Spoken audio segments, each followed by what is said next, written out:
As an educator, I am dedicated to dismantling prevalent misconceptions about Indigenous Australians and aligning my teaching with the Australian Professional Standards for Teaching, specifically APST 1, knowing your students and how they learn.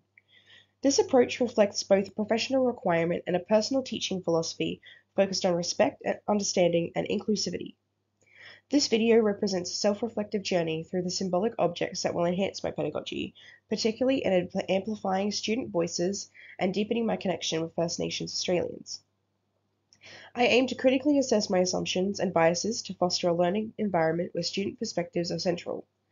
This is vital for understanding and valuing the unique experiences of First Nations students, leading to a more inclusive and empowering educational setting.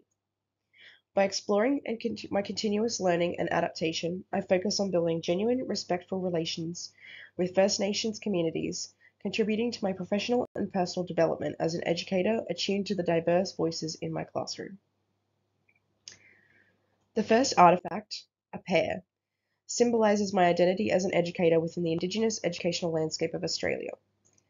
This choice may initially appear unconventional, but it holds profound personal significance, especially when contrasted with the apple, a globally recognized symbol for teachers. My family background is deeply rooted in education, encompassing a broad spectrum of relatives, from my mother to distant cousins, many of whom are teachers. The apple metaphorically resonates with the adage, "the apple doesn't fall far from the tree," suggesting an inevitable replication of familial traits and beliefs. Regrettably, my upbringing was marred by exposure to demeaning and racist remarks, predominantly targeting African and First Nations peoples. During my childhood, these discourses, unchallenged and accepted within my family, shaped my perception of normalcy. As an adult, I've come to recognize and vehemently oppose these perspectives, acknowledging their profound inaccuracy and offensiveness.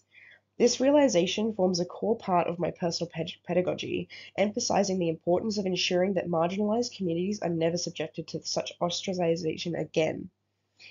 Therefore, the pear embodies my journey of transformation and growth. It signifies my departure from the ingrained prejudices of my upbringing, leveraging the educational insights inherited from my family, the apples, but reshaping them into a more inclusive and progressive approach as represented by the pear. This divergence from tradition and the willingness to challenge and change the status quo are pivotal aspects of my identity as an educator.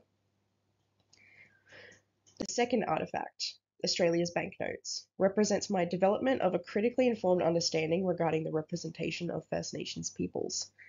These banknotes depict various figures integral to Australian history, such as A.B. Patterson, Edith Cowan, Dame Mary Gilmore, and Queen Elizabeth II. However, my scrutiny revealed a striking underrepresentation of Indigenous Australians, with David Unipon being the sole figure featured, appearing on the $50 note since 1995. Despite Unipon's significant contributions as an activist and an inventor, his story, along with those of other Australians on these notes, was absent from my educational experience.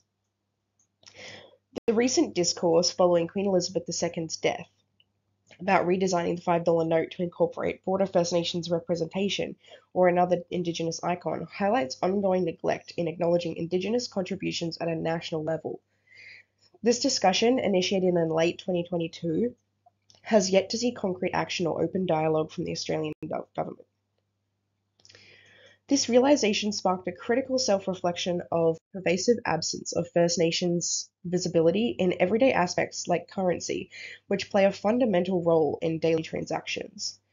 In educational settings, while students often study various influential Australians in fields like art, poetry, and politics, the exploration of First Nations figures who have significantly shaped contemporary society is conspicuously limited.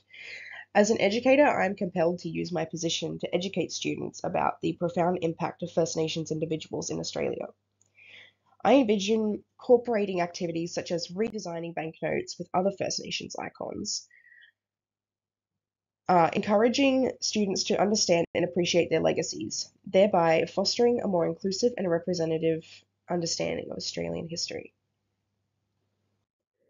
The third artifact I have selected to represent my approach to establishing and maintaining high expectation relationships with First Nations peoples is a plant.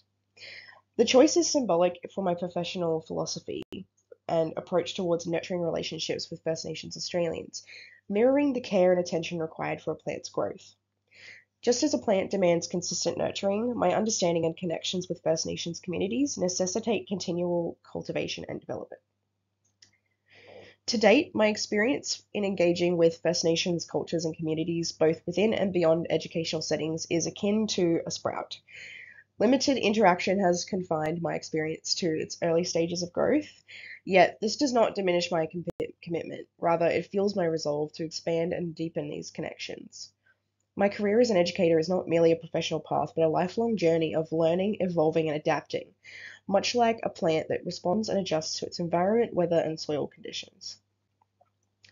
This commitment to growth and adaptation is critical in its context of education, especially when working with First Nations students and communities.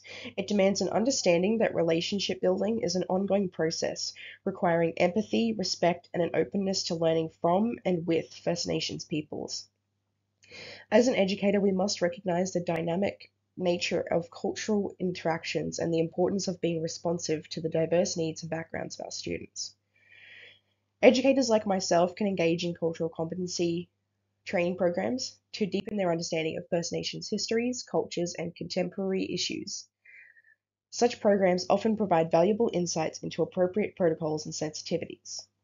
Additionally, participation in community events and initiatives with a focus on learning and listening rather than leading fosters authentic relationships and demonstrates respect for First Nations sovereignty and self-determination.